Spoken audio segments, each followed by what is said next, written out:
अस्सलाम वालेकुम, good morning, सुबह गुड मॉर्निंग एवरीवन।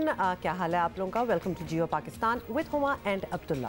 भाई हाल अहवाल तो ठीक है, लेकिन कितना ही अजीब सा दिन का आगाज़ होता है अगर आप इस जहन के साथ अपने दिन को शुरुआत करने के लिए जाएं कि आपको गर्म पानी मिलेगा सुबह सुबह और अचानक से वो सदमा मिले आपको कि पानी बर्फ हो चुके हैं। एज यू कैन टेल कि आजकल हम ज़रा यूज्ड टू हो रहे हैं टू द सिचुएशन के हमारे यहाँ मौसम थोड़ा सा बदल चुका है। कल भी हमने आपको बताया था कि हम आहिस्ता आहिस्ता कराची वाले जो हैं वो सर्दी की तरफ कदम रख रहे हैं, कदम बढ़ा रहे हैं और कभी कभी सर्दी जरा हमसे दूर हो रही होती है और हम धक्के से उसमें दाखिल होने की कोशिश कर रहे होते हैं। हमें लपेटे में है, थोड़ी सी हमें लपेटा हुआ है। At least in our studio it is freezing right now, but it's nice also, it's very different and we also know that it's not going to last too long, so we can just enjoy it while it is here. आज ही आखिरी दिन है हफ्ते का और बहुत सी बातें करनी है। ऑफ कोर्स आपको साथ साथ, अब तो हमने बीच में थोड़ा सा छोड़ दिया था, लेकिन अब हम आपको रोज याद दिलाएंगे कि आपने SOPs पे अमल करना है, फॉलो करने हैं, बिकॉज उन लोगों की वजह से जो SOPs पे अमल नहीं कर रहे, अब स्मार्ट मिनी लॉकडाउन भी लगना शुरू हो गए। अच्छा, पता है क्या कि अब मेरा ख्याल है कि किसी भी चीज़ को पिन पॉइंट करना गलत होगा। ओवरऑल सब चीज़ों को ही, सब लोगों को ही, सब इंडस्ट्रीज़ को ही ख्याल करना होगा, क्योंकि कोई भी नहीं चाहता किसी का भी रोज़गार बंद हो, चाहे वो रेस्टोरेंट्स हों, चाहे वो शादी हॉल्स हों। नोबडी वांट्स कि ये चीज़ें बंद हो जाएं, क्योंकि ज़ाहिर है इनसे भी कितने लोगों के रोज़गार जुड़े हुए हैं। इसका हल क्या है? मतलब ऑब्वियसली मैं एक और चीज़ कहना चाहती हूँ कि when you been there done that, वो मुहावरा तो आपने सुना हुआ है ना, तो ये कोरोना वो चीज़ होनी चाहिए थी that you been there done that, overcame it and now we are out of it, but we are not really. तो लिहाजा ये हमारी ही कोताही है जिसकी वजह से हम वापस खींचे चले जा रहे हैं और हम ही इसको रोक सकते हैं। थोड़ा सा ख्याल करें काइंडली अपना, दूसरों का। बाजारों में कहीं भी बाहर जाते हुए पब्लिक स्पेसेस पे, अब तो मैं कल जिम गया तो मैं एक लम्हे के लिए वहाँ भी सहम गया। हालांकि हम ही ने आपको बताया था कि जिम, वैसे तो ऑफ कोर्स SOPs फॉलो तो हो रहे हैं, लेकिन मतलब तादाद में ज़्यादा लोग आना स्टार्ट हो गए हैं अब, तो that is also something. I mean B it gym आप कर लें, आप बाजार कर लें, आप रेस्टोरेंट्स कर लें, कहीं भी आप देख लें तो लोग ज़रा नंबर्स में बढ़ते चले जा रहे हैं। एनीवे, आज पूरे शो के दौरान हम आपको वार्न करते रहेंगे और भी बहुत सी बातें। और हम ये नहीं कह रहे हैं कि आप ना जाएं या आप निकलना छोड़ दें, आप बस ये करें कि आप जाएं तो आप मास्क पहन लें। ये तो कर सकते हैं, मेरा ख्याल है सारे अपने लिए कर लेना, मतलब इतना तो अपने आप को, बेशक दुनिया का आपको कोई खौफ ना हो या फिर कोई केयर ना हो, लेकिन at least try to protect yourself. As a footnote मैं आप लोगों को बताऊं कि आप जब कराची में बाजार, पुराने वाले बाजारों में गुजर रहे होते हैं ना, और अगर आप अपना मुंह ऊपर रखें और बिल्डिंग्स आप देख रहे हो और बैल्कनीज देख रहे हो और उनका वो काम देख रहे हो और डिप्लीटेड कंडीशन में है, लगता है कि आप नीचे खड़े होंगे तो अभी आपके ऊपर आके गिरेगी, लेकिन वो इतनी खूबसूरत चीज़ें हैं कि अगर उनको संभाला जाए, उनको प्रिजर्व किया जाए, तो मतलब आप अगर स्वीडन और ऐसी जगहों पे जाते हैं और ओल्ड सिटीज में जाते हैं जिस तरह उन्होंने महफूज किया हुआ है, ये we could really do the same. अब देखिए हमारे पास लाहौर में एक स्ट्रीट है ना ऐसी, हमारी गाड़ी क्यों घुस जाती है? जो हमने लाहौर में अपनी फूड स्ट्रीट बनाई और वो सारी बिल्डिंग्स को रिस्टोर किया शाही किले के बिल्कुल साथ। इसके साथ साथ हमारे जहन में पता नहीं क्यों ये बैठा हुआ था even before coming to Karachi कि इस तरह की पुरानी बिल्डिंग्स तो हमें या तो रावलपिंडी में मिल जाएंगी या फिर लाहौर में मिलेंगी, क्योंकि ये पुराने शहर हैं ज़ाहिर है। लेकिन कराची आकर ओल्ड सिटी एरिया, सदर और इसके अतराफ में घूमकर एहसास हुआ कि यहाँ भी उतनी ही खूबसूरत इमारतें हैं जिनको अगर महफूज बनाया जाए, जिनको खूबसूरत रंग किए जाएं, जिनको रात को रोशन किया जाए, लिट किया जाए, तो क्या ये एवेन्यूज़ बन सकते हैं। और ये जो कराची के इलाके हैं, प्लीज़ ये तो पोल्यूशन फ्री इस हिसाब से होने चाहिए कि यहाँ गाड़ियाँ आने की इजाज़त नहीं होनी चाहिए। अगर आप बाहर के मुल्कों में भी देखें ना, वहाँ भी बहुत ओल्ड सिटीज़, जिस तरह हमारा पुराना लाहौर है, तो मतलब उधर भी ओल्ड उनके एरियाज़ हैं। देखिए किस खूबसूरती से उन्होंने प्रिजर्व किए हुए हैं। You actually feel that you are walking in a different time period, और येट सफाई और अमेनिटीज़ जो होती हैं वो आजकल की होती हैं और शक्ल जो होती है वो पुराने ज़माने की होती है। I mean we need to get there anyway, that too late. एक प्रोग्रेस जो हम आपसे शेयर करना चाहते हैं, FATF की ग्रे लिस्ट से निकलने के लिए पाकिस्तान बड़ा पुरुम्मीद है। बिल्कुल जी, और ऐसा हो गया तो हुकूमत की बड़ी कामयाबी भी होगी। सफारती ज़राए के मुताबिक पाकिस्तान ने मनी लॉन्ड्रिंग और टेरर फाइनेंसिंग पर होमवर्क मुकम्मल कर लिया और तमाम कानूनी ज़रूरियात जो हैं वो पूरी कर ली हैं। पाकिस्तान की जानिब से 21 इक़दामात को रिपोर्ट कर दिया गया है और पाकिस्तान ने 27 में से 21 सिफारिशात पर अमल किया, जिसके बाद इसके ब्लैक लिस्ट में जाने के इम्कानात जो हैं वो ख़त्म हो गए हैं। जून 2021 में पाकिस्तान ग्रे लिस्ट में से निकलने में कामयाब हो जाएगा। सिफारती ज़राए का कहना है कि भारत ने पाकिस्तान को ब्लैक लिस्ट करने की भरपूर कोशिश की लेकिन नाकाम रहा। पाकिस्तान ने बाकी 6 शिकों पर भी 20% काम मुकम्मल कर लिया है और कानून साजी के जरिए तमाम तहफ़्फ़ुज़ात को दूर कर दिया गया है। बड़ी अच्छी बात है, बड़ी ज़बरदस्त प्रोग्रेस है और भारत को इस सिलसिले में ज़मीन में मुँह की खाना पड़ी है। और अगर इंशाअल्लाह वी आर रियली होपफुल कि पाकिस्तान FATF की ग्रे लिस्ट से निकलने में कामयाब हो जाएगा तो ये यकीनन हुकूमत की बड़ी कामयाबी होगी और इसमें दीगर सियासी जमातों ने भी पर्टिकुलरली जहां कानून साजी कंसर्न है वहां साथ दिया है। So this was the good news that we wanted to start the show with। आपको पता है कि पिछले इस हफ्ते में कुछ इस किस्म की भी चीज़ें हुई हैं जहां हम बड़ी कोशिश करके कोई अच्छी खबर आपके पास लाए हैं और फिर कुछ हो गया, जिस तरह कि आपको पता है कि वो एक वो ब्लास्ट पी गैस वाला हो गया था यहाँ कराची में, but not today thankfully. So this is a very good news for all of Pakistan. Now having said that, अब कोरोना पे वापस आ जाते हैं और आपको बताएं कि कोरोना की क्या सूरत हाल है। कोरोना का फैलाव जो है वो कंट्रोल से बाहर निकल रहा है। It is very true. और अब SOPs पर अमल ना करने वाले सेक्टर्स बंद कर दिए जाएंगे। हुकूमत ने बड़ा फैसला कर लिया है और सबको बात समझ लेनी चाहिए। वज़ीर आज़म इमरान खान के मावन खुसूसी बराए सेहत डॉक्टर फैसल सुल्तान का कहना है कि मुल्क में कोरोना वायरस के केसेस बढ़ रहे हैं। 3 हफ्ते पहले तक कोरोना की सूरत हाल बेहतर थी और अब इतनी बेहतर नहीं है। पहले कोरोना केसेस की शरह 2% से नीचे थी, अब 2.47 हो गई है, 2.47। SOPs जिनको नाम दिया जाता रहा है, लेकिन जो सादे अल्फाज में अगर बयान की जाएं तो जिनका ताल्लुक हजूम को अवॉइड करना, रश को अवॉइड करना, मास्क का इस्तेमाल और थोड़ा सा फासला मेंटेन करना, इन चीज़ों पे अगर हम गौर नहीं करेंगे और इनके ऊपर तवज्जो नहीं देंगे तो ये ख़तरा है कि आइंदा आने वाले दिनों और हफ्तों में एदाद व शुमार कोरोना वायरस के कहीं वहाँ ना पहुँच जाएँ जहाँ हमें दोबारा से सेगमेंट्स, इंडस्ट्रीज़, कारोबारी ज़िंदगी के मुख्तलिफ जो अनासिर हैं उनको बंद ना करना पड़े या उनके ऊपर रिस्ट्रिक्शंस ना लगानी पड़े। ऐसा नहीं होना चाहिए। नोबडी वांट्स अस कि हम दोबारा से सेमी या मिनी लॉकडाउन की सूरत हाल में जाएं। नहीं, प्लीज़ सो एहतियात कर लें। बाकी लोगों से हम रिक्वेस्ट कर रहे हैं कि एहतियात करें। डॉक्टर फैसल सुल्तान ने कहा कि अभी तशवीशनाक सूरत हाल नहीं, लेकिन कोरोना के फैलाव को रोकना है। शादी हॉल्स, ट्रांसपोर्ट, बाजारों में SOPs का कोई ख्याल नहीं रखा जा रहा। NCOC इजलास में ट्रांसपोर्ट सेक्टर, बाजार, शादी हॉल्स, रेस्टोरेंट और अवामी इज्तिमात को कोरोना के लिए हाई रिस्क करार दिया गया है। वफाक ने सूबाई हुक्काम को ताकीद की है कि वो वायरस के फैलाव को रोकने के लिए मौसर इक़दाम उठाएं। आज आने वाली NCOC की रिपोर्ट के मुताबिक मुल्क में कोरोना से मजीद 13 अमवात रिपोर्ट हुई हैं। मजमूई तौर पर 6715 हो गई है ये फिगर, जबकि गुज़श्ता रोज़ कोरोना के मजीद 736 केसेस सामने आए हैं। कल हमने आपको खैबर पख्तूनख्वा की सूरत हाल बताई थी और वफाक से भी जानने की कोशिश की थी कि क्या सोच रही है। जी, इस वक्त हमें ज्वाइन किया बलोचिस्तान हुकूमत के तर्जुमान लियाकत शहवानी साहब ने। लियाकत शहवानी साहब, आपसे इस सिलसिले में ओवर दिस होल ईयर ही मैं तो कहूँगी कि बात होती भी रही है। अभी ये बताइए कि NCOC के नज़दीक कोरोना का फैलाव जो है वो ख़तरनाक होता नज़र आ रहा है और इसकी बुनियादी वजह यही समझी जा रही है ऑफ कोर्स कि लोगों ने एहतियाती तदाबीर जो है उनको बिल्कुल ही डिसरिगार्ड कर दिया, तर्क कर दिया है। तो क्या बलूचिस्तान में यही सूरत हाल है या कुछ बेहतर है वहाँ से? जी बिल्कुल, बलूचिस्तान में भी यही सूरत हाल है। पूरे मुल्क में हमारे आवाम का एक ही मिजाज है कि जब कोरोना शुरू में बलूचिस्तान में आया तो एक खौफ मौजूद थी और जब गवर्नमेंट ने अपील किया SOPs पे अमल दरामद का तो पहले लोग कोरोना ही को झूठ करार दे रहे थे, कुछ लोग उसको साजिश करार दे रहे थे। लेकिन बाद अज़ां जब केसेस बढ़ना शुरू हुए, गली मोहल्लों में केसेस सामने आना शुरू हुए, अमवात वाक़या होना शुरू हुए, तो फिर आवाम ने इसको संजीदा लिया और फिर लॉकडाउन के दौरान अवाइल में लोगों ने ताउन भी किया, SOPs पे अमल दरामद भी किया। लेकिन जब कुछ सेक्टर्स हमने रिलैक्स करना शुरू कर दिए तो फिर आहिस्ता आहिस्ता वो जो खौफ है वो ख़त्म होता गया और बेखौफी में लोगों SOPs भूल गए। अभी हमारे वज़ीर आला बलूचिस्तान जाम कमाल साहब, उनको भी कोरोना जो है उनका रिपोर्ट पॉजिटिव आया है। इस वक्त भी वो क्वारंटाइन में है। हमारी एक MPA उनको कोविड पॉजिटिव आया, कुछ दिन जो है वो हॉस्पिटल भी रही, अब उनकी हालत बेहतर है। CM साहब खुद क्वारंटाइन में रहते हुए भी उन्होंने अपील किया आवाम से कि जो सेकंड वेव आ रही कोरोना की वो बड़ी ख़तरनाक हो सकती है और कोरोना तेज़ी से फैल सकता है।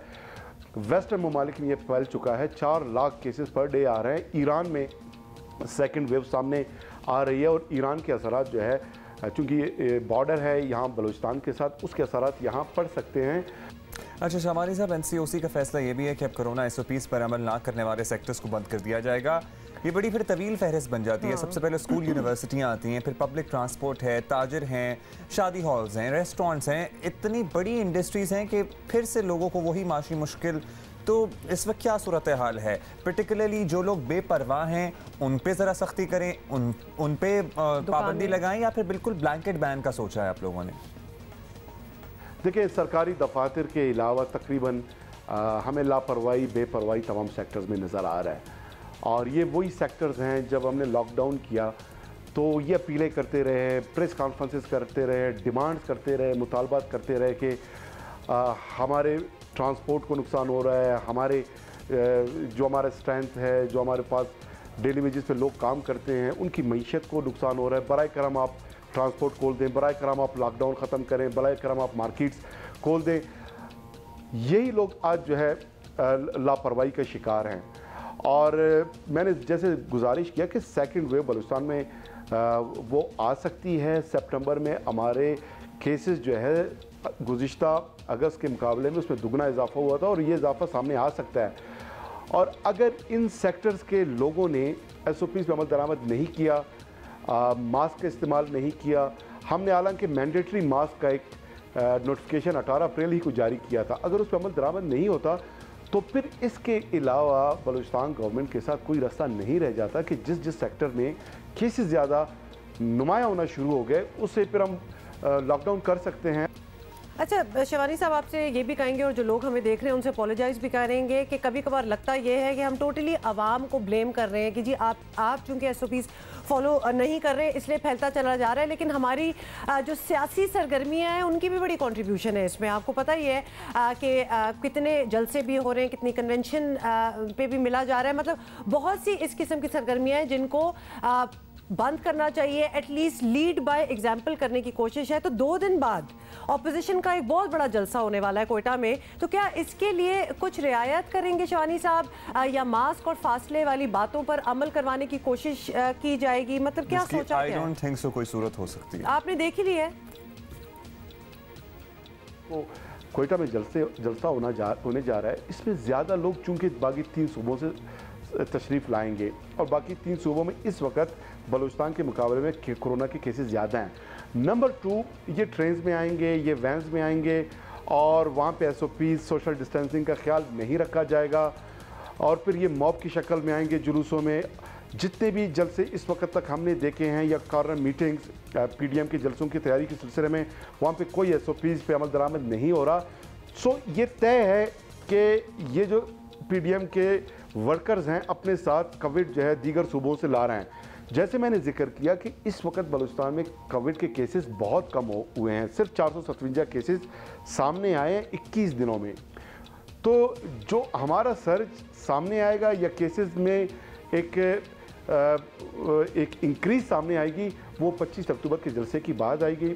हम गुजारिश करते हैं पहले तो पीडीएम के क़यादत से कि वो इस सूरत-ए-हाल को भांपते हुए, पहले भी उन्होंने 3 दफ़ा कोयटा का जलसा उसको सस्पेंड किया है, गो कि उनको ये ख़तरा था कि जलसा उनका कामयाब नहीं हो सकेगा, उनको टाइम बाय करना था और जलसे की नाकामी के खौफ से उन्होंने 3 दफ़ा डेट चेंज किए। लेकिन अब जो कोविड का जो खौफ है और फिर कल जो एक थ्रेट अलर्ट भी जारी हुई नेक्टा की तरफ से, उसको भी देखते हुए अगर एक दफ़ा फिर ये फिल वक्त सस्पेंड कर देते हैं अपना पीडीएम का जलसा, तो उनकी गुजारिश, हमारी गुजारिश अपील है वेस्ट बड़ी जेन्युइन है कि अगर ये पीडीएम अपना जलसा पोस्टपोन कर देती है तो कोई हर्ज नहीं है।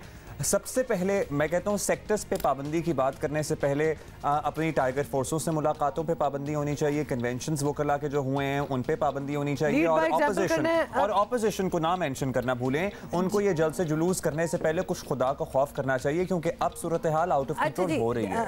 अब्दुल्ला, हमारी गेस्ट भी हमारा इंतजार कर रही है, वजीर सेहत पंजाब डॉक्टर यास्मीन राशिद हमारे साथ हैं। डॉक्टर साहब, बहुत बहुत शुक्रिया, आपने टाइम निकाला है। जहाँ सेक्टर्स को लॉकडाउन करने की बात आ गई है, इट इज़ अलार्मिंग अलार्मिंग कि हमारी सेकंड लहर जो है बढ़ती जा रही है। पंजाब की अगर सूरत हाल पे आप ज़रा नज़र डाल सके, हाउ अलार्म्ड आर यू कि ये चीज़ जो है ये आउट ऑफ कंट्रोल हो सकती है दोबारा? सिचुएशन तो आउट ऑफ कंट्रोल हो सकती है अगर इसी तरीके से तादाद मरीजों की बढ़ती चली जाए। अब कल के दिन में 170 मरीज नए जो हैं वो आइडेंटिफाई हुए हैं। Number of patients coming into hospitals have also increased. हमने पीकेएलआई लाहौर के अंदर पहले बंद कर दिया था और उसके नॉर्मल काम की तरफ उसको शुरू कर दिया था, लेकिन आज से हफ्ता पहले हमें पीकेएलआई दोबारा खोलने पड़ा क्योंकि मेजॉरिटी पेशेंट्स जो हैं वो अब अकोमोडेट 2 हॉस्पिटल्स में हम कर रहे हैं, मेयो में और पीकेएलआई में। तादाद जब मरीजों के अस्पताल में आना शुरू हो जाए जो सीरियस पेशेंट्स है, तो इसका मतलब है कि अब इस वक्त परेशानी की बात है और सबको रिक्वेस्ट तो करते हैं कि जी एसओपीज फॉलो करें। जहां तक ताल्लुक है ये तो we have to take up responsibilities. ये रिस्पांसिबिलिटी तो हमने आपको पता है कि हम पहले भी बड़ी कम देखी और ये हम दोनों का फर्स्ट हैंड एक्सपीरियंस है डॉक्टर साहिबा कि अगर मुल्क में सबसे कम कहीं मास्क का इस्तेमाल हुआ है तो वो प्रोबेबली लाहौर होगा। खैर, we don't want to take any names but yes, being a Lahori we have seen it ourselves as well when we went to Lahore. अब आप बता दें कि एक होता है नंबर ऑफ केसेस बढ़ना, एक होता है नंबर ऑफ सीरियस केसेस बढ़ना। आपको यहाँ क्या नजर आ रहा है? क्योंकि यहाँ पे एक ये भी राय थी जो बड़ी गर्दिश कर रही थी अफवाहें कि जनाब कोरोना तो हो रहा है लेकिन हल्का फुल्का हो रहा है, अब उतने सीरियस केसेस नहीं सामने आ रहे। तो क्या इसमें कुछ सच है? ये गलत बात है। देखिए, आपके सामने मैं ये बात कर रही हूँ कि अगर मुझे दोबारा पीकेएलआई जो है उसका काम शुरू करना पड़ा बिकॉज ऑफ सीरियस पेशेंट्स, तो I think we need to be very worried about it. इस वजह से कि नंबर ऑफ केसेस जो सीरियस हैं उनकी तादाद डेफिनेटली बढ़ी है और ये बात समझने की सबको ज़रूरत है कि ये वैसे भी सर्दी का मौसम है, लोगों की रेजिस्टेंस कम होती है, इम्यूनिटी कम हो जाती है और फिर जिस तरह इम्यूनिटी कम होगी इसी तरीके से आपके पर all sorts of viral infections can take advantage of this low immunity। और कोविड की तो वैसे इतनी हाई इन्फेक्टिविटी है, अभी इन्फेक्टिविटी रेट भी बढ़ गया है पंजाब के अंदर। पहले आपको पता है हमारा 1 से कम था, इस वक्त अब बढ़ के कोई तकरीबन 2 के करीब पहुंच गया। इसका मतलब ये है कि दोबारा फैलाव शुरू हुआ है। बिल्कुल डॉक्टर यास्मीन, और एक्चुअली हम अपने अराउंड भी अगर खित्ते में भी देखा जाए तो ईरान में भी देखा जाए एकदम से बहुत ज़्यादा नंबर्स हुए हैं दोबारा से। डॉक्टर यास्मीन, आपसे ज़रूर पूछना चाहेंगे कि एनसीओसी ने तो ये ऑर्डर दे दिए हैं कि जहां कोरोना फैल रहा है वो उन सेक्टर्स को टोटल लॉकडाउन कर दिया जाए। आपसे पूछना चाहते हैं कि पंजाब में किन सेक्टर्स के हवाले से आप ज़्यादा कंसर्न है और उनकी तरफ ज़्यादा तवज्जो दी जा रही है कि यहाँ से ज़्यादा कोरोना फैला जाए? And would it be a mini smart lockdown या ओवरऑल ब्लैंकेट बैन होगा?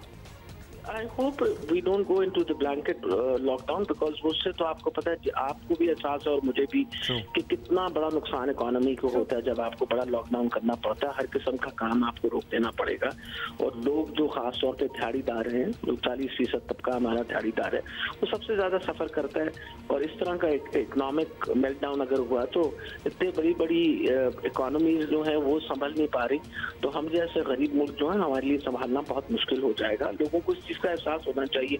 जो सुपर स्प्रेडर्स होते हैं उनमें आपको पता है कि उनको हमने हाई रिस्क, मीडियम रिस्क और लो रिस्क में ऑलरेडी कैटेगराइज किया था। हाई रिस्क का पर्टिकुलरली एरियाज जहाँ कॉन्ग्रेगेशंस और इकट्ठ जो है ज़्यादा हो, जैसे अपना जलसे हैं, इज्तिमा हैं, जैसे पिरामिड का इज्तिमा है, उनको भी रिक्वेस्ट किया है कि आप मेहरबानी करके, उन्होंने बहुत हद तक कमिटमेंट की है कि कम लोग आएंगे। लेकिन ये सारी चीज़ें जो है अगर एसओपीज़ के साथ कुछ की जाएँ, क्योंकि ये तो definitely this is known fact है, अगर आप मास्क पहन लें तो 70% जो इन्फेक्टिविटी है वो कम हो सकती है। और वो मेरा ख्याल है लोग इस बात को यकीन, मतलब I think they are not believing it. उनका ये ख्याल है कि हम गवर्नमेंट वाले इसको एग्जैजरेट कर रहे हैं। This is not right. हमने पंजाब के अंदर आपको पता है कि स्मार्ट लॉकडाउन चुके हैं, वो इस वक्त कोई तकरीबन 1100 के करीब पहुंच चुके हैं, जिनमें हम वो एरियाज जहां केसेस आइडेंटिफाई होते हैं उनको बंद कर देते हैं, स्कूल्स बंद कर रहे हैं जिनमें जरा ज्यादा केसेस आए हैं। That is indeed the best strategy so far कि ज़ाहिर है माइक्रो स्मार्ट लॉकडाउन ही किए जा सकते हैं। ओवरऑल किसी भी शहर को या किसी भी जिले को, किसी भी तहसील को बंद नहीं किया जाना चाहिए। जहां है ज्यादा केसेस वहां पे बंद करते हैं। Thank you so much doctor साहिबा, and keep doing what you are doing. So ये मिनी स्मार्ट डाउन जो आपने वो स्मार्ट लॉकडाउन जो है, it worked in the past, it can work again, लेकिन उसमें हमारी कंट्रीब्यूशन होना बहुत ज़रूरी है। प्लीज़ वापस अपने मास्क पे आ जाएं। अगर आपने किसी वजह से छोड़ दिए थे, अब तो इतने फैशनेबल मास्क आ चुके हैं, अपने खुद ही बना लें। अच्छा, पता है क्या, सैडली अभी भी डॉक्टर साहब ने भी मेंशन किया ना कि अभी भी लोग सोच रहे हैं कि पता नहीं क्यों गवर्नमेंट वाले एग्जैजरेट कर रहे हैं। गवर्नमेंट वाले कोरोना की वजह से उन्हें नुकसान है। जब माशी सूरत हाल रुकेगी तो हुकूमतों को नुकसान होता है, मुल्क की मईशत को नुकसान होता है। ये हुकूमतों के डिस्क्रेडिट पे आती हैं बातें, तो ये अंडरस्टैंड करने की कोशिश करें। कल I met somebody, one of my workers, और वही गर्दान थी कि सर ये जी कोरोना और अब भी after spending all this year और पूरी दुनिया के कोरोना के केसेस समझ आ गई है, वो अगर अभी भी कोई डिनायल में आना तो बस अल्लाह ही हाफिज है, आपका क्या किया जा सकता है। अच्छा जी, एक सूरत हाल जिस पे हमें तशवीश होनी चाहिए, एक तो कोरोना का मामला है, दूसरा पाकिस्तान से पोलियो का खात्मा अभी भी बहुत दूर नजर आ रहा है। कम से कम इस मिशन के लिए तो सबको मिलकर काम करना होगा। अभी तो हम पोलियो पे मुत्तफिक नहीं हो सके, कई दिहाइयां गुजर चुकी हैं, तो फिर हम कोरोना के बारे में जब कोई कहे कि कोरोना कुछ नहीं है, तो फिर तो हमें इतनी हैरत में नहीं आना चाहिए। वो कोरोना को तब जब से वरोना हुआ ना, तो तब से हमने उसके बारे में सीरियस लेना छोड़ दिया, सोचना छोड़ दिया। तो मतलब आप सोच रहे हैं कि पोलियो पे इतने जरा अभी सर जोड़ के सोचा जा रहा है अभी तक, तो क्या हमने आगे तरक्की करनी है। और दुनिया इस पे सोच विचार करके इस पे काम करके आगे करके खत्म कर चुकी है इस चैप्टर को अपने मुल्कों से। पाकिस्तान समेत दुनिया भर में पोलियो से बचाव का दिन कल मनाया जाएगा। दिन मनाने का मकसद दुनिया भर में पोलियो के मरज से आगाही और इसके खात्मे के लिए कोशिशें करना है। हुकूमती इक़दामात के बायस पाकिस्तान में पोलियो केसेस में वाज़े कमी आई है। 5 साल से कम उम्र बच्चों को बाकायदगी से कतरे पिलाकर उम्र भर की माजूरी से बचाया जा सकता है। आपको ये भी बताएं कि आलमी कोशिशों से दुनिया भर में पोलियो का 99% 99% खात्मा किया जा चुका है। ताहम सिर्फ 3 मुल्क जो हैं उनमें पोलियो रह गया, और उनमें सर फहरिस्त ऑफ कोर्स पाकिस्तान और फिर नाइजीरिया एंड अफगानिस्तान। तो ये यहाँ ख़त्म नहीं हुआ। This is not the list we want to be in. तो ये हम बहुत अच्छी तरह मेरा ख्याल है समझ लें। Do you want to be in any list with Nigeria and Afghanistan? Why would you? तो बदकिस्मती से जी पाकिस्तान और अफगानिस्तान के सरहदी इलाके पोलियो का गढ़ हैं, जहां बच्चों तक पोलियो वैक्सीन पहुंचाने में वर्कर्स को मुश्किलात का सामना करना पड़ता है। लाइफ थ्रेटनिंग हो जाता है भाई उनके लिए यहाँ जाना। पाकिस्तान आज भी खुद को पोलियो फ्री मुल्क बनाने की जिद्दोजहद में मसरूफ़ है। 5 साल से कम उम्र बच्चों को बाकायदगी से पोलियो के कतरे पिलाने से इस मर्ज से बचाया जा सकता है। और इस बात को समझ लें प्लीज़, और इस बात को आगे एडवोकेट भी किया करें। जो आपके रिश्तेदार, आपके दोस्त जिनके बच्चे छोटे हैं, उनको भी समझाया करें। तहरीक इंसाफ की रुकन कौमी असम्बली और पार्लिमानी सेक्रेटरी बराए वज़ारत मनसूबाबंदी और तरक्की कमल शौज़ब साहिबा ने हमें ज्वाइन किया है। कमल साहिबा, दुनिया भर में कामयाबी से ख़त्म कर दिया जाने वाला पोलियो का मरज़ पाकिस्तान में आज भी है। अब बदकिस्मती कह लें इसे, क्या कहें, आपसे जानना चाहते हैं कि ऑपोजिशन से लड़ाई वगैरह के बाद इंसदाद पोलियो के लिए हुकूमत की तरजीहात हैं किस नंबर पे है? बाय द वे महंगाई है, दीगर मसाइल हैं, लेकिन पोलियो भी एक बहुत बड़ा मसला है। But I guess you guys are busy in political rift more than anything else. बिस्मिल्लाहिर्रहमानिर्रहीम, थैंक यू वेरी मच जी। देखें, पोलियो जो है वो आपने बिल्कुल ठीक कहा, ये वाकई बदकिस्मती है। और ये बदकिस्मती उस वक्त शुरू हुई जब इस मामले को, इस जो डिज़ीज़ है, इससे लड़ाई को एक पॉलिटिकल रुख दे दिया गया। और वो वाक़या सबको मालूम है कि एबटाबाद में किस तरीके से पोलियो वर्कर्स ने वो एक जासूसी की, और उसामा बिन लादेन वाला केस जब सामने आया उसके बाद से आज तक जो है वो इस मामले को हद से ज़्यादा पॉलिटिसाइज़ किया गया। अपोजिशन से लड़ाई अपनी जगह पे वो पॉलिटिकल जंग है, वो उसकी वो और चीज़ें हैं, लेकिन ये हमारी कौम की बका, हमारे बच्चों की सेहत और उनकी ज़िंदगी का मामला है। और ये प्रायोरिटीज़ में से टॉप लेवल पे है। और हुकूमत, ना सिर्फ हुकूमत बल्कि अपोजिशन, हर कोई कोशिश मिल के करे ताकि इस वबा से, इस बीमारी से पूरा मुल्क जो है वो आज़ाद हो। और ये बड़ा अनफॉर्चुनेट है कि दुनिया में 2 से 3 ममालिक हैं जो सिर्फ अभी तक पोलियो जहां मौजूद है, और उसमें बदकिस्मती से पाकिस्तान भी मौजूद है। अच्छा जी, कमल साहिबा ये भी बता दें, ऑब्वियसली ये एक ऐसा मामला है जिस तरह आपने you rightly said as well कि जिसमें पूरे मुल्क को इकट्ठा होकर लड़ना है और इस बीमारी का खात्मा करना है, और हो भी सकता है, वेरी डूएबल। तो क्या हुकूमत के पास इस वक्त जो वसाइल हैं वो इंसदाद पोलियो के लिए काफ़ी हैं आपके ख्याल में, या मज़ीद अहमियत देने की ज़रूरत है? देखिए, आपने बिल्कुल ठीक कहा है, इसमें सबको ऑन बोर्ड होना ज़रूरी है, इसमें यक ज़ुबान होना बहुत ज़रूरी है, इसमें एक बात जानी और एक स्टांस और एक जैसा जज्बा होना ज़रूरी है। जहाँ तक वसाइल की बात है, वसाइल का इशू एज सच नहीं है। ज़ाहिर है वसाइल हुकूमत के लिमिटेड होते हैं, लेकिन इसमें डोनर्स की पार्टिसिपेशन भी काफ़ी ज़्यादा है और वो भी काफ़ी इसमें बढ़ चढ़ कर हिस्सा लेते हैं। हमारे जो डोर टू डोर जाकर हमारे पोलियो के ड्रॉप्स पिलाने वाले रज़ाकार हैं, वो बहुत ज़्यादा तरीके से इस पे और बड़ा ऑर्गेनाइज तरीके से काम करते हैं। मसला सारा इस जो मुहिम है उसको नाकाम करने के लिए जो काउंटर अटैक्स किए जाते हैं, जो फेक न्यूज़ फैलाई जाती है, जो गलत बातें फैलाई जाती हैं, दवाई से रिलेटेड मिसकॉन्सेप्शंस फैलाए जाते हैं, उसको ख़त्म करने की ज़रूरत है। और वो मेरे ख़्याल में हर शहरी की एक ज़िम्मेदारी है।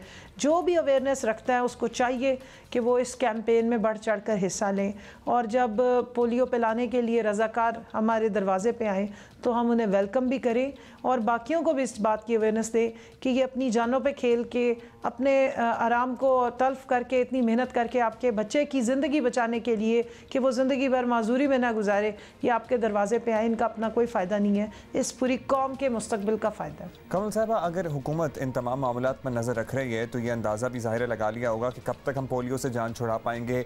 कोई टाइम लाइन सेट की है, कितना वक्त लग सकता है? मेहनत तो ज़ाहिर है बहुत है इसमें अभी। देखिए जी, करने को तो अगर इस सारे मामले को एक्सेप्टेंस मिल जाए, ख़ास तौर पे खैबर पख्तूनख्वा में जहाँ पर इस को पोलिटिसाइज़ किया गया, एक गलत नैरेटिव क्रिएट किया गया, लोगों को इसके बारे में मुख्तलिफ़ बातें और राय दी गई जिस पे वो अब कन्विंस हो गए हैं, उसको मजहबी भी रंग दिया जा रहा है। तो कल्चरल जो वहाँ के नॉर्म्स हैं उनको एक्सप्लॉइट करके इस किस्म के नैरेटिव को बढ़ावा दिया जाता है। और उसमें ना सिर्फ अफसोस की बात यह है कि मकामी लोग शामिल होते हैं, कई दफ़ा कई बड़े बासर हलकों से भी लोग इस किस्म की बातें करते हुए नज़र आते हैं। तो अगर इसको ओवरकम कर लिया जाए तो उसके बाद मेरा नहीं ख्याल है कि कोई बहुत ज़्यादा टाइम लगेगा इसको ओवरकम करने में, लेकिन प्रॉब्लम सारी करने की ज़रूरत है। इसमें मस्जिद व मेंबर को भी इस्तेमाल किया जा सकता है, उलमा दीन को इस्तेमाल करें। और बड़ी चीज़ें डिफरेंट हो जाती हैं, एक एक घंटा एक एक मिनट का फ़र्क पड़ जाता है। जैसे कि पिछले घंटे में अब्दुल्ला था, इस घंटे में नहीं है, एटलीस्ट अभी तो नहीं है, कुर्सी खाली है, तो इतनी देर तक हम बातें कर लेते हैं। इस घंटे में भी आपको बहुत ही इंटरेस्टिंग इन्फॉर्मेशन भी देनी है और कुछ बातों से आगाह भी करना है। आपको पता है कि जब वीकेंड हो रहा हो ना तो आपको बहुत सी चीज़ें पता होनी चाहिए। You should know exactly what has happened during the week, ताकि आप अपना अगला जो आप हफ्ता है उसको अच्छी तरह फ्रेश स्टार्ट कर सकें। जादू। Where did you come from? देखिए बस ये हमारे ट्रिक्स हैं, ये हमारे राज हैं जो हम किसी के सामने नहीं बताते। नहीं है, इधर ही था बट हमने शुरू कर दिया तो फिर हमने कहा कि थोड़ी देर बाद वापस आ जाना। अच्छा जी, you missed out. We were having so much fun. You missed out. नहीं, I saw that you were talking about महंगाई and नेक्टा and पुलिस मुकाबले। लेकिन कभी कभार ये होता है ना कि आपका जो दोस्त या कोई जो भी साथ ना हो और कुछ और दोस्तों ने मजा किया हो तो अगले को बढ़ चढ़ के बताना कि भाई तुम नहीं थे, हमने क्या जैसे कि आजकल जो लोग इस वक्त टर्की में हैं वो तो हैं, लेकिन जो पिछले साल गए थे, जो 2 महीने पहले गए थे, जो 6 महीने पहले गए थे, वो भी अपनी तस्वीरें मुझे लग रहा है जानबूझ के आज बार लगा रहे हैं। किसी ने बड़ी अच्छी कल मीम लगाई हुई थी कि खुदारा प्लीज टर्की को बोट बेसन ना बनाए, क्योंकि इतने जानने वाले लोगों के चले गए हैं कि अब लगता है कि एक दूसरे में टकरे मारेंगे, बाहर जाके भी लगेगा कि अभी तक पाकिस्तान में या कराची में ही बैठे हुए हैं। एनीवे जी, टाइम कम और आपको पता है बातें बहुत सी होती हैं करने को, तो लेट्स अस बिगिन। हमारी सबसे पहली टॉप स्टोरी भी यही बता रही है। आपको बताएं कि पीडीएम एक और बड़ा जलसा करने के करीब है और हुकूमती दावों के बरक्स ये तहरीक फिलहाल तो ख़त्म होती नज़र नहीं आ रही। पाकिस्तान डेमोक्रेटिक मूवमेंट ने इतवार 25 अक्टूबर को कोयटा के अयूब स्टेडियम में जलसा करने का ऐलान किया है। पीडीएम रहनुमा मुसलसल कह रहे हैं कि अब ये तहरीक हुकूमत को गिराने के बाद ही रुकेगी।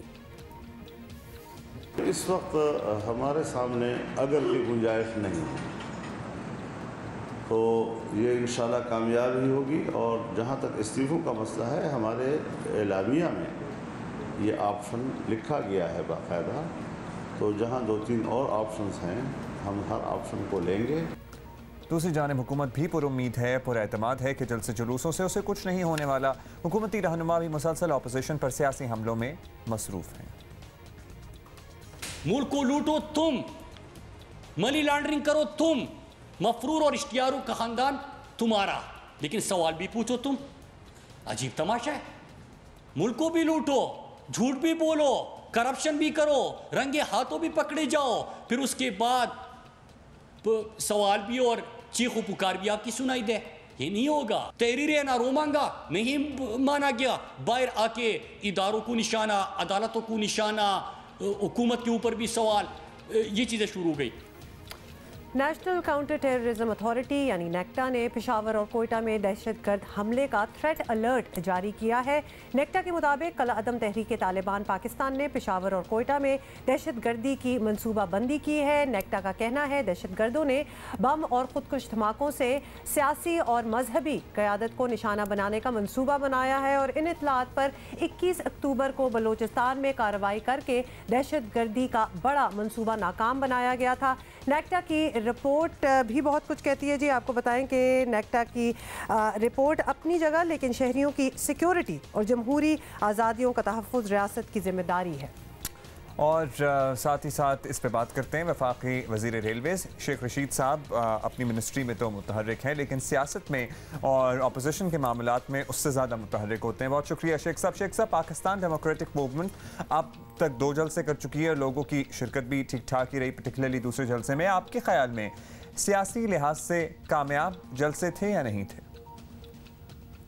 देखें, जलसा अब वो वक्त खत्म हो गया कि लोग नंबरों के हिसाब से और लोगों की शिरकत के हिसाब से देखें। मीडिया की एंगेजमेंट उन्होंने भरपूर की है और 1 महीने से मीडिया एंगेजमेंट थी। मैं अब किसी जलसे को नंबरिंग से नहीं देखता। अगर आपकी आवाज़ मीडिया के जरिए पहुंच रही है, बंदे थोड़े हैं या बड़े हैं, ये मैटर नहीं करते। अच्छा शेख साहब, नो डाउट आप एक तजुर्बाकार सियासतदान हैं और अंदर बाहर की सब खबरें आपके पास होती हैं, तो आपका कहना अब तक यही रहा है कि पीडीएम बस बिखरने ही वाली है। तो आपको बिल्कुल लग रहा होता है अनकरीब ये बिल्कुल तितर बितर हो जाएंगे, लेकिन वो तो जलसे पर जलसे कर रहे हैं। तो क्या अब भी आप समझते हैं कि ये पीडीएम टूट जाएगी और इसका नामो निशान नहीं रहेगा कुछ अरसे बाद?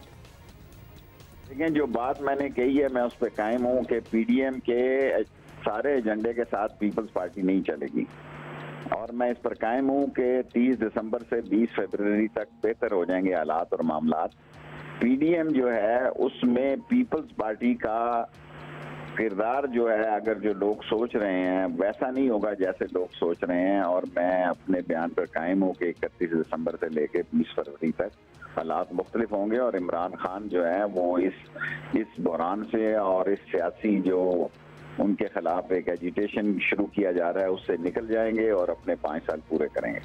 चले, होपफुली आवाम भी इस महंगाई के बहरान और दीगर बहरानों से निकल जाएं। शेख साहब, हुकूमत का कहना है कि अपोजिशन एनआरओ मांग रही है, लेकिन अब तक के जलसों और प्रेस कॉन्फ्रेंसेस में अपोजिशन कहीं भी एज सच एनआरओ की बात करती नज़र नहीं आ रही है या इंप्रेशन नहीं मिल रहा। तो ये एनआरओ किससे मांगा जा रहा है? कुछ है आपके पास? इंसाइट तो होती है, खबर होती है आपके पास? देखें, जो बात है वो तो ये हकीकत है कि फैटफ में उन्होंने नैब के कानून 34 अमेंडमेंटें दी। मैं कभी ऐसी बात नहीं कहूँगा कि जो गलत हो, और लेकिन जब वो नहीं हुई और इमरान खान ने उनको मानने से इनकार किया तो वो एनआरओ ही था ना, और क्या था कि 38 में से 34 तरमीमें थी जो उन्होंने एक्सेप्ट नहीं की और इस तरह फैटफ पे तनहा पास करना पड़ा। और एनआरओ का मतलब यही है कि वो रियायतें मांगी जाएं ताकि ये केसेस ख़त्म हो जाएं। लेकिन सुप्रीम कोर्ट ने ये फैसला दे दिया कि डेली बेसिस पर समाअत हो और 120 कोर्ट्स बने, तो मेरे ख्याल में तो साल 6 महीने में जो भी केसेस हैं उनका फैसला हो जाएगा। अच्छा शेख साहब, फाइनली ये भी बता दें कि अपोजिशन वालों के जो तकरीरें हो रही हैं उनमें महंगाई, गवर्नेंस, मईशत वगैरह इस किस्म के इश्यूज उठाए जा रहे हैं जो कि आम आदमी का बिल्कुल मसला यही है। तो आप समझते हैं कि तकरीर के लिए इस तरह का मवाद जो है वो हुकूमत खुद अपोजिशन को मुहैया कर रही है? अब क्या हुकूमत की ये कमज़ोरियाँ जो हैं वो अपोजिशन के काम नहीं आ रही आपके ख्याल में? देखें, ये बात तो हकीकत है कि जितनी लूट मार अपोजिशन के दौर में हुई उसके असरात करेंसी पे पड़े और एक फेक किस्म की जाली करेंसी को खड़ा किया गया। अब हालात बेहतरी की तरफ जा रहे हैं। इमरान खान खुद महंगाई को हैंडल कर रहा है और मैं ये यकीन रखता हूँ कि 31 दिसंबर तक महंगाई का जिन कम अज कम चीनी और आटे की कीमत को जिन बोतल में बंद हो जाएगा और महंगाई कम होगी और बेहतरी के हालात होंगे। चलें, अगर आप पुरुम्मीद हैं तो हम भी आपके साथ उम्मीद बांध लेते हैं कि ये जिन बोतल से बाहर जो आ गया है वो बोतल के अंदर चला जाएगा, लेकिन एट टाइम्स क्या। बहुत शुक्रिया आपका शेख साहब। देखा है कि जिन जो एक दफ़ा बोतल से बाहर आ जाए, पर्टिकुलरली ये महंगाई का जिन बड़ा ही ढीठ है, ये वापस बोतल में नहीं जाता फिर। और साथ ही साथ आटा और चीनी नहीं, बिजली को ना भूला करें आप लोग, क्योंकि बिजली हर गरीब और अमीर और हर हर तबके के शख्स को चाहिए होती है, चाहे उसके घर में 5 एसी हो या 1 पंखा और 1 ट्यूबलाइट हो। तो बेसिकली ये बेसिक चीजें ही जब महंगी हो जाती है ना तो उसका फिर इफेक्ट देख ही ले। बिजली पर यूनिट जब बढ़ रही है, बढ़ी है और उसके असरात जो हैं वो और कितनी ही दफ़ा एक पंखा चलाया होता है किसी गरीब ने और 5,000 रुपये उसे बिल थमा दिया जाता है, तो कैसे मैनेज करेगा? Too much. बहुत ऐसी खबरें आजकल सामने आ रही हैं। अच्छा जी, बट मूविंग ऑन, आपको कुछ और भी दिखाना है और ये देख के आपको खुशी होगी कि पोलो के बाद पाकिस्तान जी बेसबॉल में भी दुनिया का बुलंद तरीन मकाम बनने के लिए तैयार है। 29 अक्टूबर, और ज़रा विजुअल आप इसके देखें, 29 अक्टूबर को स्कर्दू में इंटर डिस्ट्रिक्ट चैम्पियनशिप का इफ्तिताई मैच होगा और इसके साथ ही पाकिस्तान अमेरिका से बुलंद तरीन बेसबॉल ग्राउंड रखने का एजाज़ छीन लेगा। बड़ी बात है जी। तो ये पहले कहीं और होता था, अब हमारा हो गया। जो कि इस वक्त डेनवर कोलोराडो में सतह समंदर से 5,130 फुट बुलंदी पर वाक़ है, जबकि स्कर्दू का ग्राउंड है ऑलमोस्ट 7,310 फुट बुलंदी। That's a big difference. That is indeed a very big difference. क्या ये मतलब आप बस ये जगह देख लें, छोड़ दें कि आपने इधर जाके बेसबॉल खेलना है या पोलो या कुछ भी नहीं करना, कावा पीना और कुछ गाने सुन लेते हैं, पुराने गाने।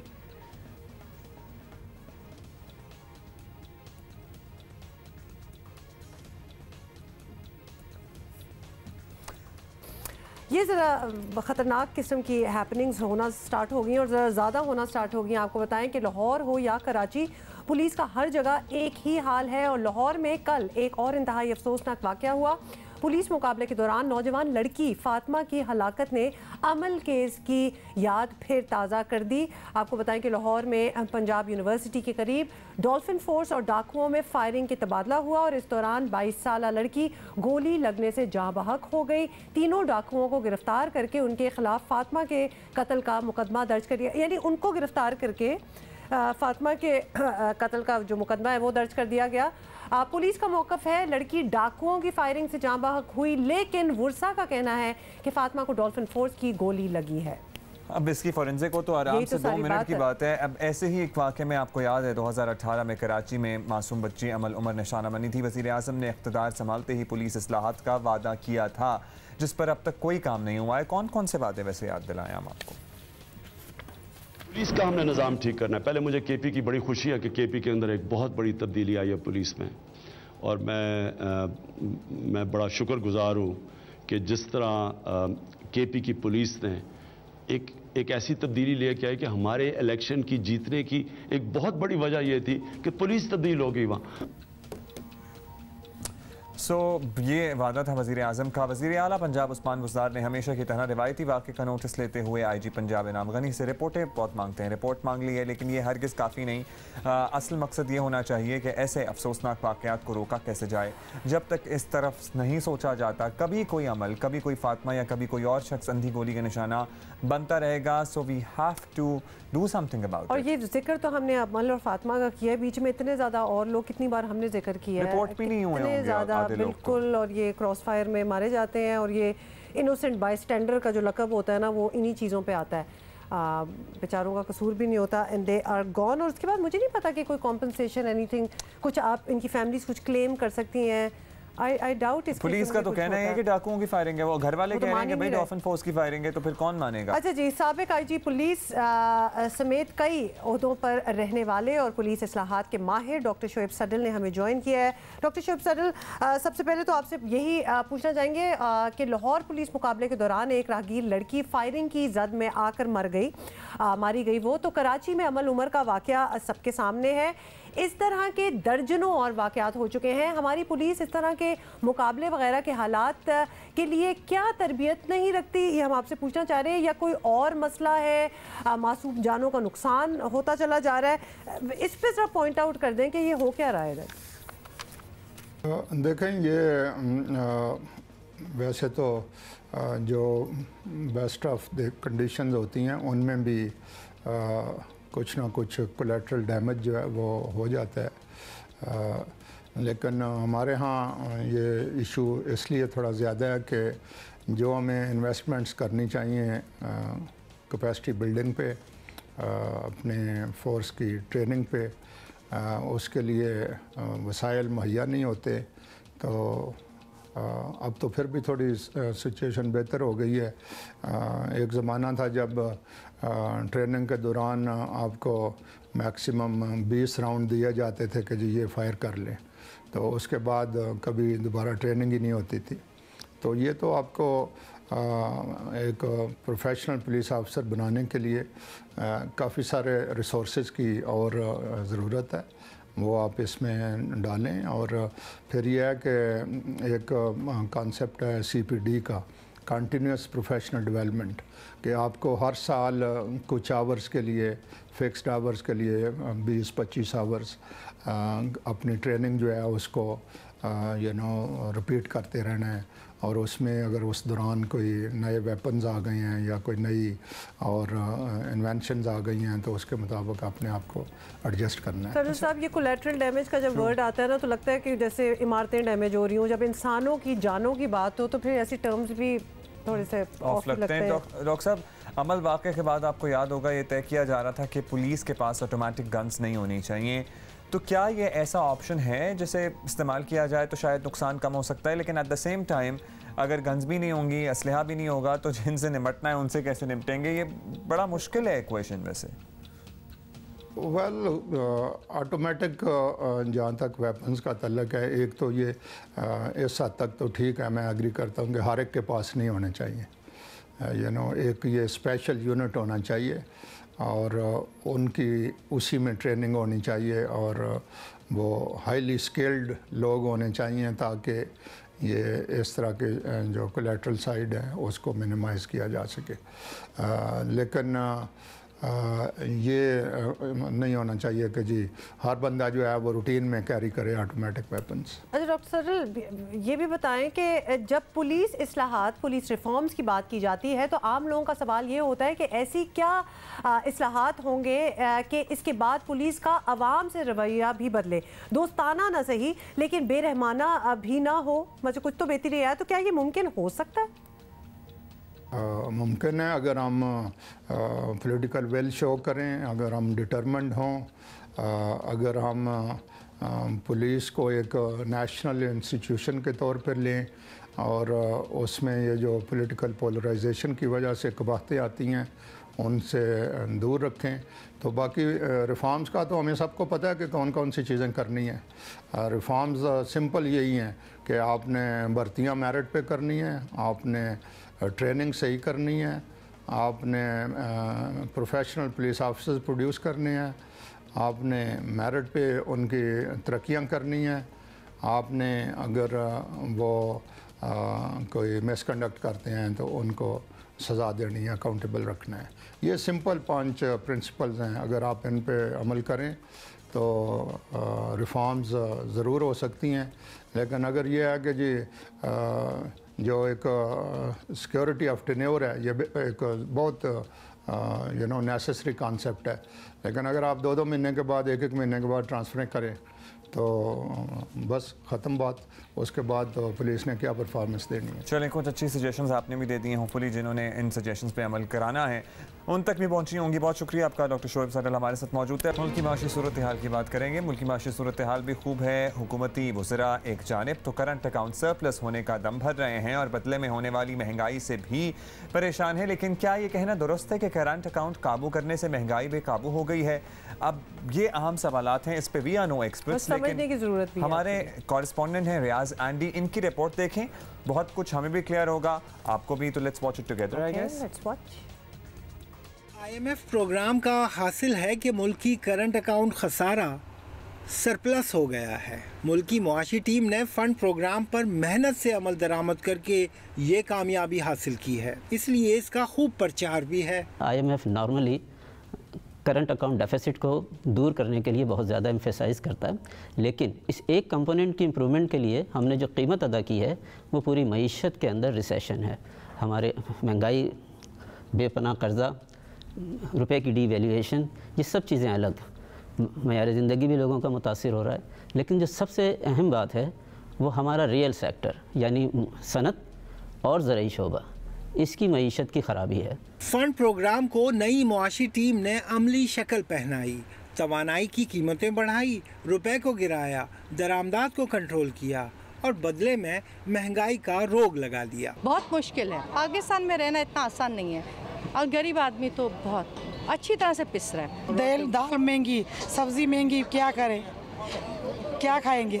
वज़ीर आज़म को बोलो इस सब महंगाई इतनी नहीं करे, गरीब आदमी मर गया है। अभी इमरान खान से कहो कुछ सस्ता करे और ज़रा सही करे तो सही है। वोट दिया बेकार हम लोगों ने। अब करंट अकाउंट तो काबू आ गया है, लेकिन इसकी वजह से पैदा होने वाली महंगाई ने आवाम को पहले और अब रफ्ता रफ्ता हुकूमत को परेशान कर दिया है। लोग ये कह रहे हैं आज महंगाई हो गई, आज फलाना हो गया। इससे सीखते हैं हम, महंगाई हो गई तो इंशाल्लाह ये जो माफियाज बैठे हुए हैं, जो इस मुल्क में महंगाई करते हैं पैसे बनाने के लिए, एक एक माफिया को हम पकड़ेंगे। लेकिन परेशान होने के बजाय अगर हुकूमत ये समझा दे कि करंट अकाउंट सरप्लस से महंगाई, बेरोजगारी और माशी बेहतरी कैसे आएगी, तो ज़्यादा बेहतर नहीं होगा। यकीनन फंड प्रोग्राम में जाने से पहले हुकूमत ने ये बातें समझी होगी, आगे समझा दें, मसला हल। कैमरामैन अल्ताफ हुसैन के साथ रियाज एंडी, जियो न्यूज़, कराची। क्या गिराया आपने? क्या था? अच्छा कुछ था, लेकिन मुझे वैसे कैच कर लिया था। सारी बात पे तो बात कर लेना हम कि मुझे बहुत अफसोस हो रहा था, इतनी ज़्यादा ख़वातीन थी और बूढ़ी भी थी कुछ तो, और वो मतलब एक इम्प्लोर कर रही हैं कि यार महंगाई को कुछ करो। इसलिए जो बात हम आपको समझाना चाह रहे थे, एंड में बात वहीं आ जाती है, जब तक आम आदमी के लिए महंगाई कम नहीं होगी तो किसी चीज़ का कोई खास फायदा नहीं होगा। दोबारा से याद दहानी के ऑपोजिशन की तहरीक तो है, लेकिन हुकूमतें कभी भी तहरीकों और जलसों और एहतजाजों से नहीं गिरा करती हैं। अपनी बैड गवर्नेंस, अपने मसाइल, महंगाई और आम लोगों का जो मयार ज़िंदगी नीचे आया है या नीचे आता है, उसकी वजह से उनको सबसे ज़्यादा नुकसान होता है। तो इस पर ज़रा गौर करने की ज़रूरत है। लेकिन चूँकि टाइम कम है, एक और चीज़ आपको दिखानी है जी। दुनिया के कदीम तरीन और मारूफ फिल्म फेस्टिवल कांस से मिलते जुलते फ्रांस के एक और ही फिल्म फेस्टिवल यानी कांस इंटरनेशनल इंडिपेंडेंट फिल्म फेस्टिवल में पाकिस्तानी फिल्म बेंच को पेश कर दिया गया है। और फिल्म बेंच को फेस्टिवल के आखिरी रोज़ विच वाज 20 अक्टूबर उसको पेश किया गया। फिल्म की कहानी ऐसे जोड़े के गिर्द घूमती है जो पब्लिक पार्क के बेंच पर बैठकर मुख्तलिफ समाजी मसाइल पर बात करते हैं। और फिल्म पे जो मरकज़ी किरदार हैं वो जी रबिया चौधरी, और जो डायरेक्ट भी जिन्होंने की है ये फिल्म उस्मान मुख्तार, उन्होंने अदा किया। फिल्म बेंच को दीगर बैनुल-अक़वामी मेलों में भी पेश किया जा चुका है और इसको बहुत पज़ीराई हासिल हो रही है। So we haven't watched it, I guess हम भी देखेंगे। हाँ बिल्कुल देखेंगे। ये मुइज़ है मेरा ख्याल है, ये जो है ना एक्टर, ये he has been a part of our show. Was he Muiz? मुझे याद है हमारे शो पे आए हुए थे। हाँ हाँ हाँ बिल्कुल, हरीम के साथ आए थे। बिल्कुल। सो ये we look forward to.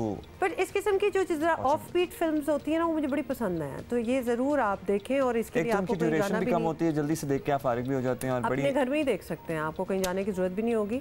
So there you go. दोबारा से इस रात को एम्फसाइज करेंगे कि please take care of yourself और उन लोगों का, उन गरीबों का ख्याल करें। अगर आपके पास पैसे हैं ना कि आप लॉकडाउन या आप किसी भी किस्म का स्मार्ट माइक्रो लॉकडाउन अफोर्ड कर सकते हैं, शुक्र अदा करें खुदा का। You could manage, the others can't. The others could not. And अब दोबारा से हुआ तो वो तो बिल्कुल ही बेचारे मर जाएंगे। तो खुदारा उन गरीबों का ख्याल करें जो कि इस मुल्क के मजदूर तबका है, जो कि डेली वेजर्स हैं। उनको अगर आप चाहते हैं कि बेरोजगार ना हो वो लोग, तो मास्क पहनें। We are going to catch you Monday, inshallah. Have a great weekend.